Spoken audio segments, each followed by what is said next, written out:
오늘 본문 32절과 33절을 보면 참 놀라운 장면이 나옵니다. 제사를 마친 사무엘이 기다렸다는 듯이 아말렉 왕 아각을 끌어내어서 칼로 찍어 쪼개 죽이는 내용이 나오고 있습니다. 상상을 해보십시오.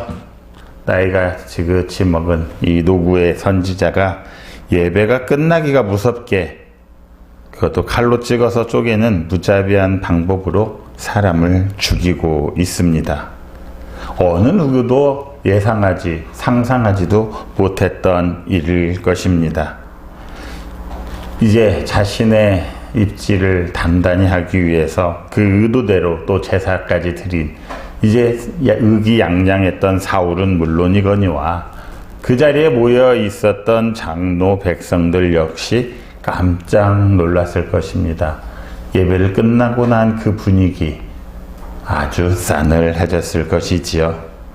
그렇다면 왜 사무엘은 하나님의 종이면서 이렇게 이해할 수 없는 행동을 한 것입니까?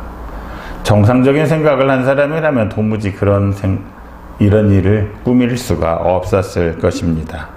그런데 다시 생각해 보면 여러 가지 이유가 있겠지만 사무엘은 여기에서 가장 큰 목적을 가지고 있었을 것입니다. 이스라엘 백성들아, 너희들이 듣고 따라야 할 것은 사울이 아니라 하나님의 말씀이라는 것이었습니다. 원래부터 사울은 하나님의 말씀을 따르지 않았던 것이지요. 자기의 생각대로, 자기의 유익함대로, 자기의 이익을 따라서 하고 싶은 대로 했던 것입니다. 이스라엘 백성들이 따라야 했던 그것은 아각을 살려두라는 명령을 내렸던 사울의 뜻이 아니라, 비록 이스라엘의 왕의 명령이었지만 그 명령이 아니라 아각을 포함하여 모든 아말렉 사람을 죽이라고 명령하셨던 하나님의 그 말씀을 따라야만 했던 것입니다. 만일 아말렉에서 사로잡아온 짐승들만으로 하나님께 그렇게 큰 제사를 드리고 나서 그것으로만 끝나버렸다면 이스라엘 백성들은, 그리고 이스라엘의 장로들은 어떻게 생각했겠습니까? 하나님의 말씀보다 살아있는 권력인 왕의 말이 훨씬 더 위력적이구나, 훨씬 더 누구의 말을 따라야 할지를 이제 비로소 깨닫게 되는구나, 이렇게 생각했을 것 아니겠습니까? 하나님의 뜻은 이 세상 권력과 맞지 않는다면 어겨도 되는 것이라 그렇게 생각할 수도 있었을 것입니다. 왕과 같은 높은 사람들, 권력이 있으면 하나님의 말씀 그것쯤은 어겨도 된다고 생각할 수 있었던 것 아니겠습니까? 그러다 보니 백성들도 이제는 하나님의 뜻을 따르기보다는 왕의 뜻이 무엇인지를 먼저 생각하고 우선으로 그것을 행해야겠구나, 이렇게 생각할 수밖에 없었을 것입니다. 그렇다면 하나님의 종이었던 사무엘이 드렸던 제사는 말로만 하나님께 드리는 제사이지 실제로는 사울에게 드리는 제사였을 것입니다. 사울의 불순종을 인정해주고 사울의 독단도 다 승인을 해주는 그런 수단이 될 수밖에 없었을 것입니다. 이에 사무엘은 이렇게 놔둘 수가 없었던 것이지요. 백성들이 오해하는 그 오해를 완전히 바로잡기 위해서 사울이 친히 살려두라고 명령한 그 아각을 사울과는 상의하지도 않고 허락을 받지도 않고 즉결 처형해 버렸던 것입니다. 사무엘은 분명하게 말합니다. 어떠한 경우에도 왕보다는 하나님이 먼저이고 왕이라 할지라도 하나님의 뜻과 명령을 어길 시에는 이처럼 아각처럼 참혹한 결과를 가져올 것이다. 온 백성이 보는 앞에서 만천하에 공표하고 말았던 것입니다.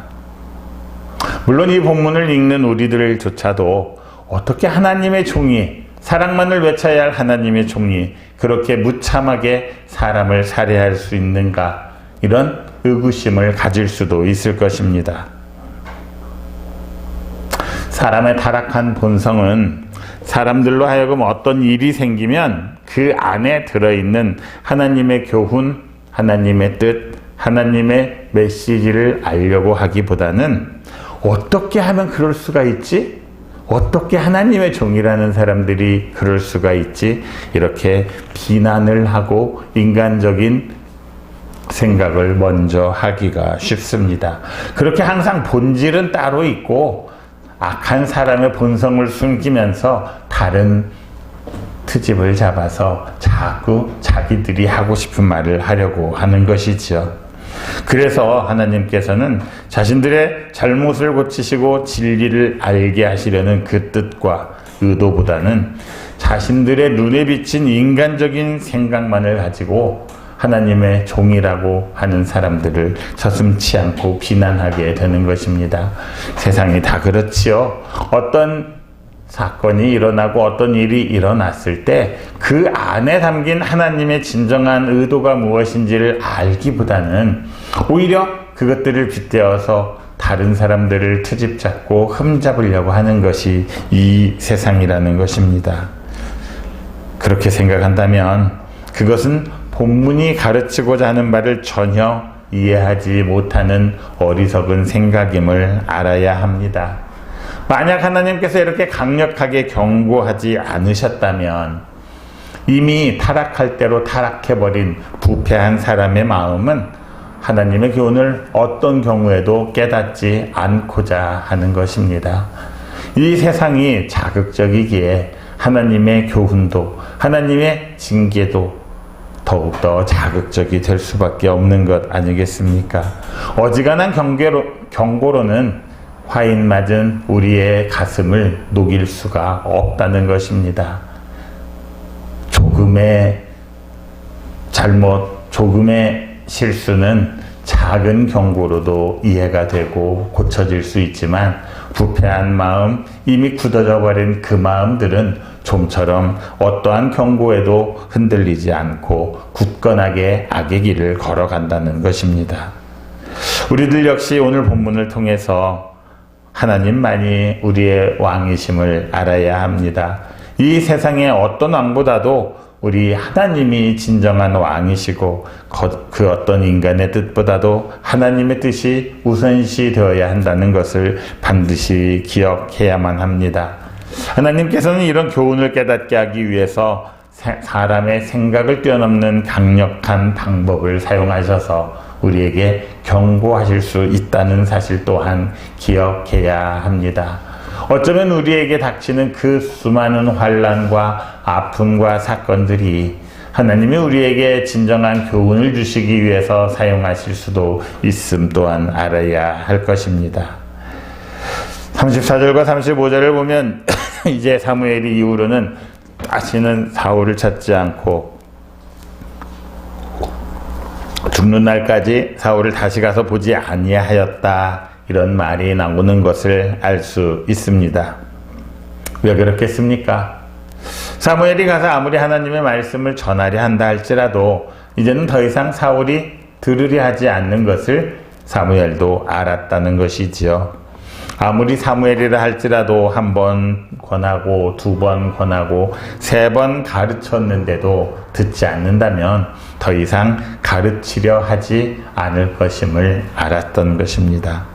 그래서 로마서 1장 28절에 보면 사람들이 하나님 말씀 듣기를 싫어하고 하나님 두기를 싫어하매 하나님께서 그들을 상실한 마음대로 내버려 두신다, 이렇게 말하고 있습니다. 상실한 마음대로 내버려 두신다. 하나님이 우리를 포기하셨다는 말이지요. 그래서 악한 마음을 먹은 사람들은 계속해서 악한 마음을 먹고 죄를 짓는 사람들은 계속 죄에서 죄를 향하여 나가는 그런 삶을 살게 내버려 두신다는 것입니다. 무관심이 가장 무섭다 그러지요. 하나님께서도 우리에게 무관심하실 수 있음을 기억하시기를 바랍니다. 자, 그렇다면 이러할 때 사울은 어떻게 해야 했겠습니까? 사무엘이 찾아가지 않는다면 사울은 자신이 먼저 찾아와야 했을 것입니다. 아니면 사무엘을 정중하게 초청해야 했을 것입니다. 그는 선지자였고 하나님의 종이었기 때문이지요. 내가 대통령인데 누구 말을 들어? 내가 왕인데 누구 말을 들어? 이것이 아니라 상대방을 정중하게 모시고 그 의견을 들어야 정치가 제대로 되는 것 아니겠습니까? 왕이라 할지라도 하나님의 사람 선지자를 정중하게 초청하고 불러들여서 그 하나님의 말씀을 들어야만 했던 것이지요. 그러함에도 불구하고 두 사람의 만남이 이루어지지 않았다는 것, 결국은 사울 역시도 사무엘을 부르지도 찾아가지도 않았다는 것을 말합니다. 상황은 어떻겠습니까? 성대한 제사가 끝나자마자 자기에게는 말도 하지 않고 사무엘이 자신이 살려두라 명령한 아강을 그냥 그 자리에서 처형한 것에 사울은 불만을 품고 있었을 것입니다. 왕인 자신이 무시당했다 생각했겠지요. 자신의 권리를 침탈당했다 생각했을 것입니다. 무엇보다도 자기의 자존심이 무너져 내렸을 것입니다. 그래서 그 자존심을 세우기 위해서 일부러 사무엘을 찾지 않았던 것입니다. 우리 또한 이런 일 많이 있지 않습니까? 자존심이 상하였기에 해야 할 일을 하지 않는 경우가 참 많습니다. 그것이 인간을 더욱더 악에서 악으로 나가게 하는 길임을 잊지 말아야 합니다.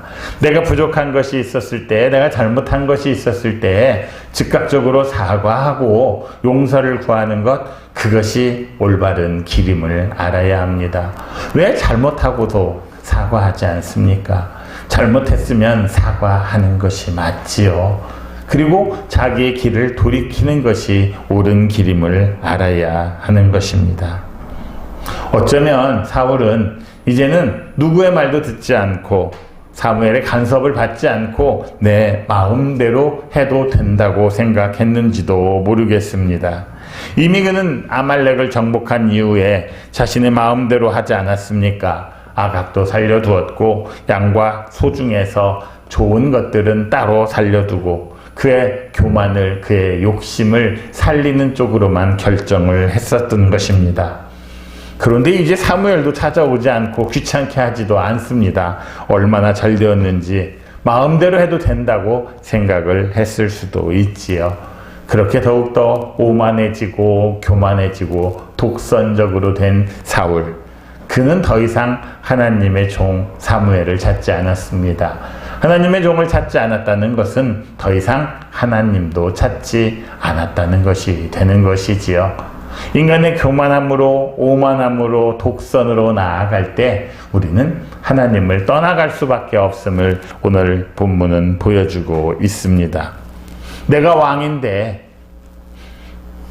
백성들을 다스리는 일에 다른 사람의 간섭, 다른 사람의 조언, 이런 게 무엇이 필요하겠나 이렇게 생각할 수 있었던 것입니다. 그렇다면 그렇게 생각했던 사울의 이후의 삶은 어떻습니까? 그의 삶은 자기의 마음대로 권력은 휘둘렀지만 오히려 그의 삶은 점점 황폐해가고 있었습니다. 그리고 성경은 얼마 지나지 않아서 악신이 그를 지배하게 되었다 이렇게 말하고 있습니다. 이제 그는 점점 지는 해가 되어가고 있었던 것입니다. 생각해 보십시오. 우리가 하루하루의 삶을 그래도 안정적으로 평화롭게 이루어갈 수 있고 이어갈 수 있는 것, 그게 바로 하나님의 보호하심과 하나님의 은혜 아니겠습니까? 하나님의 인도하심이 있기에 그것이 가능한 것 아니겠습니까? 하루 앞도 모르는 우리의 삶이 그나마 이 정도 평안하게 갈 수 있는 것, 우리 주님께서 우리와 동행하시기 때문 아니겠습니까? 하지만 그것이 없다면 어찌 되겠습니까? 하나님의 인도하심, 하나님의 은혜와 보호하심이 없어진다면 그 다음은 누가 우리의 영혼을 지배하려 들겠습니까? 사울의 영혼을 지배했던 악신밖에 없지요. 사탄밖에 없는 것입니다. 악신이 지배하는 사울은 다윗을 죽이는데 온 힘을 다하지요. 심지어는 노비라는 땅에 있는 모든 제사장들이 다윗을 도왔다 해서 그 제사장들을 다 죽이기까지 합니다. 마지막엔 어떻게 됩니까? 엔돌리라는 곳에 사는 접신여 무당을 통해서 점을 치고 그렇게 그들의 사신들의 악신들의 귀신들의 인도함을 받고자 하였던 것입니다. 오늘 보면은 하나님의 말씀을 통해서 교훈을 받지도 못하고 오히려 하나님 앞에서 오기를 부리며 자존심을 세우고 교만해지는 것이 얼마나 어리석은지를 사울을 통해서 볼 수가 있습니다. 하나님의 종의 가르침을 듣지 않았던 사울은 이후로는 악신에게 지배당하며 결국에는 그를 왕으로 삼았던 하나님을 후회하게까지 만듭니다. 그리고 그 하나님에 의해서 왕의 자리도 다른 사람들에게 넘겨지고 말지요. 이런 사울의 경우를 교훈 삼아야 하지 않겠습니까? 더욱더 하나님의 말씀에 순종하고 교회와 목회자의 가르침을 따름으로써 하나님의 일에 동참하고 하나님께 영광을 돌리는 여러분들이 되시기를 바랍니다. 이렇게 15장이 끝납니다. 사무엘상 11장에서 15장까지에서는 이스라엘의 초대 왕인 사울의 이야기가 나오고 있었지요. 이제 16장부터는 하나님께서는 사울 왕을 대신해서 따로 예비하신 다른 왕, 다윗 왕에 대한 내용으로 이루어져 있습니다. 특별히 사무엘상 16장은 하나님께서 실패한 왕인 사울을 대신해서 이스라엘의 새로운 왕으로 예비하신 다윗이 사무엘로부터 기름 부음을 받는 사실을 전하고 있습니다. 이제 사울이 지는 해라면 다윗은 뜨는 해가 되고 있었던 것입니다.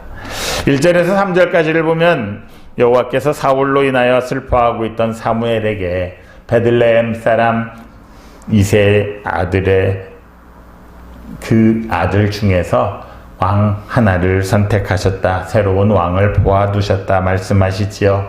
그러니 뿔에 기름을 채우고 그에게 가라 지시하십니다. 4절과 5절을 보면 사무엘이 여호와의 지시대로 베들레헴에 가서 이새와 그의 아들들을 성결하게 하고 제사에 초청하는 사실을 보여주고 있습니다. 이제 베들레헴이라고 하는 아주 작은 시골 마을에서 알려지지 않았던 소년 다윗이 사무엘에게 기름 부음을 받고 하나님의 구원의 무대에 오르게 되는 그 다윗이 이스라엘의 왕이 되는 역사가 보여지고 있는 것입니다. 다윗은 기름 부음을 받기는 했지만 그가 왕이 되기까지 기름 부음을 받고 왕이 되기까지 이후로 15년의 세월이 흘러갑니다. 기름 부음을 받고 바로 왕이 된 것이 아니라 15년 동안이 되지요. 그리고 이스라엘 전체의 왕이 되는 데는 또한 8년의 시간이 지나갑니다. 그러니까 23년이 지나고 나서야 그는 비로소 이스라엘의 왕이 될 수 있었습니다. 그럼 그 기간 동안 다윗은 어떻게 살았습니까? 하나님의 기름을 받았고 다음 왕으로 선택받았지만 그는 사울에게 쫓겨서 도피 생활을 해야 했습니다. 죽음을 눈앞에 두는 수많은 고난을 감수해야만 하는 인고의 시간을 보냈던 것이지요. 우리는 하나님께 선택받았다 하면 하나님의 뜻이 있다 하면 당장 내일 무슨 일이 벌어져야만 할 것처럼 생각을 하기가 쉽습니다. 하지만 다윗도 그렇게 하지 않았다는 것이지요. 다윗도 그렇지 않았는데 왜 우리는 참지 못하고 인내하지 못하는 것입니까? 그렇다면 그 23년의 세월은 다윗에게 있어서 참 고난만 있었던 무의미한 시간이었을까요? 후에 다윗은 시편 119편 71절에서 이렇게 이 시기를 고백합니다. 같이 읽겠습니다. 고난당한 것이 내게 유익이라 이로 말미암아 내가 주의 율례들을 배우게 되었나이다. 하나님께서 선택하셨지만 하나님께서 당신의 사람으로 사용하기 전까지 수많은 고난을 통해서 수많은 환난을 통해서 연단의 시간을 갖게 하셨던 것, 그것이 내게 유익이라 다윗이 말합니다. 왕이 되기까지 그 수많은 어려움들을 겪게 만든 것, 그것이 내게 유익이었고 그를 통해서 내가 주의 법도와 율례를 배우게 되었다 말하고 있는 것이지요. 우리에게 닥치는 고난, 그것이 비록 지금은 힘들 것이지만 그것이 무의미한 것이 아니라 그것이 내게 하나님 앞에 바로 서게 하는 유익함이 있게 하고 내가 하나님의 종으로서 하나님을 따라가게 하는 유익함이 있게 한다는 사실을 잊지 마시기 바랍니다. 다윗이 기름 부음을 받았을 그때 이미 사울은 왕으로서 최고의 권력을 누리고 있었지요. 아직도 왕으로 건재해 있었습니다. 새로운 왕이 필요하다는 생각을 어쩌면 아무도 하지 않았을 수도 있습니다. 이것은 다윗이 이스라엘의 왕으로 기름 부음을 받은 것이 당시의 정치적인 상황과 맞물려서 일어난 일이 아니라는 것입니다. 세상의 필요에 의해서 사람의 필요에 의해서 일어난 것이 아니라 철저한 하나님의 뜻에 따라 하나님의 예정과 섭리에 따라 이루어진 일이라는 것을 알아야 합니다. 마찬가지지요. 오직 다윗에게만 이런 하나님의 예정과 섭리가 적용되는 것이겠습니까? 우리 모두에게도 하나님은 당신의 사람들을 사용하시기 전에 예정을 가지고 섭리하십니다. 다시 말해서 어떤 사람이 쓰임받기 전에 항상 연단하신다는 사실을 잊지 말아야 합니다.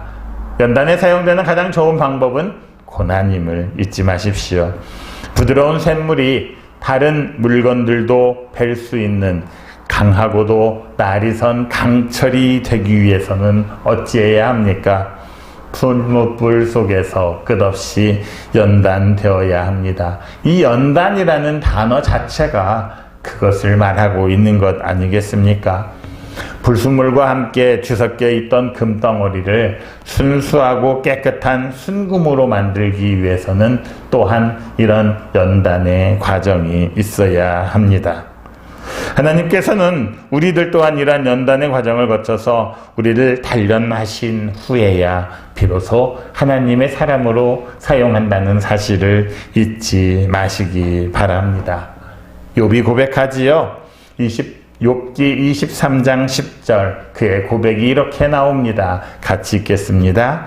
내가 가는 길을 그가 아시나니 그가 나를 단련하신 후에는 내가 순금같이 되어 나오리라. 내가 정금, 순금같이 되지 않고서는 하나님의 사람, 하나님의 일을 할 수 없습니다. 그러기에 하나님께서는 나를 연단하시고 단련하시는 것이죠. 나를 더 순수하게 하기 위해서, 나를 더 하나님의 사람으로 가장 적합하게 만들게 하기 위해서 지금 나에게 시련이 오고 역경이 오고 고난이 있음을 잊지 마시기 바랍니다. 혹여 지금 고난 중에 있으십니까? 비록 지금은 고달프고 괴롭겠지만 그 과정은 바로 하나님의 사람이 되기 위해서 반드시 겪어야 할 과정임을 깨닫고 그 길을 인내하며 나아가는 여러분들이 되시기를 바랍니다. 사랑하는 성도 여러분, 오늘 우리에게 닥쳐올 고난, 그 고난은 그것으로 끝나는 것이 아님을 아시기 바랍니다. 다윗은 훗날에야 그것을 알았습니다. 고난이 내게 유익이라. 하나님께서는 그 고난을 통해서 우리 모두를 단련하신 후에 우리 모두를 순금같이 되게 하실 것입니다. 그 소망을 가지고 오늘도 우리를 향해 오는 고난 중에서도 고난을 받는 것이 내게 유익이라 하는 믿음을 가지고 하나님을 소망하며 살아가는 여러분 모두가 되시기를 그리스도이신 예수님의 이름으로 축원합니다.